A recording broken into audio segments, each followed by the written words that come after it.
Abraham and Ishmael, peace be upon them.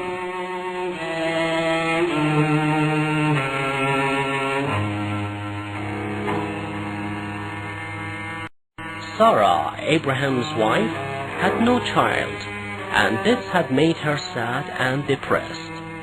Abraham always wished to have a child, until God granted him a son from Hagar, Abraham's maid. They named him Ismael. Abraham was very happy and delighted to have this son, and was very proud of him.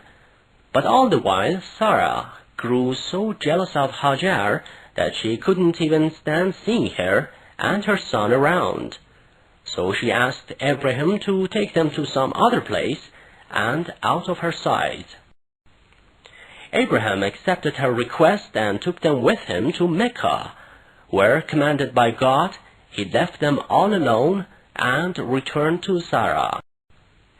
Poor Hagar, having been left with her infant in such a dry desert, with no food and water around, was very helpless, but she had already learned from Abraham how to trust in God and rely on his compassion.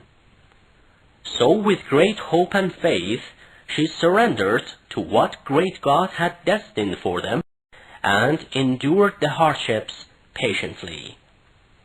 Their food and water supply was soon exhausted, and the thirst as well as hunger gradually weakened them both. Hagar went to look around, hoping that she would find some water to save her dear son, but unfortunately they couldn't find any at all. Feeling quite miserable, she went back to her son and found him crying bitterly. This caused her to go and search again, though she did not have enough power for that.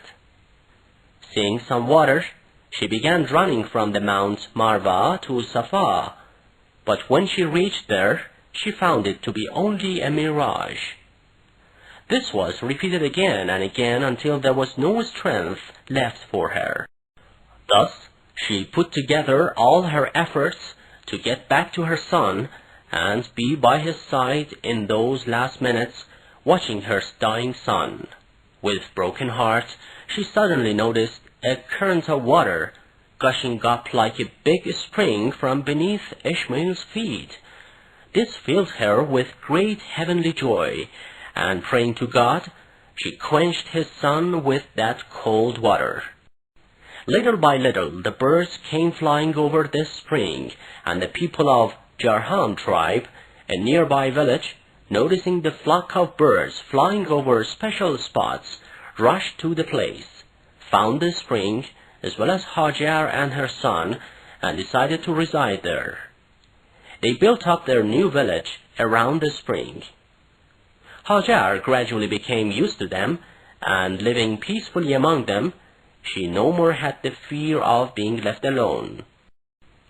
This was the fulfillment of Abraham's prayer to God, asking him to take care of them by saying, "Thou great God, following your command, I shall leave my family and heir in this dry desert, without any water and food to worship you, and say their prayers to you.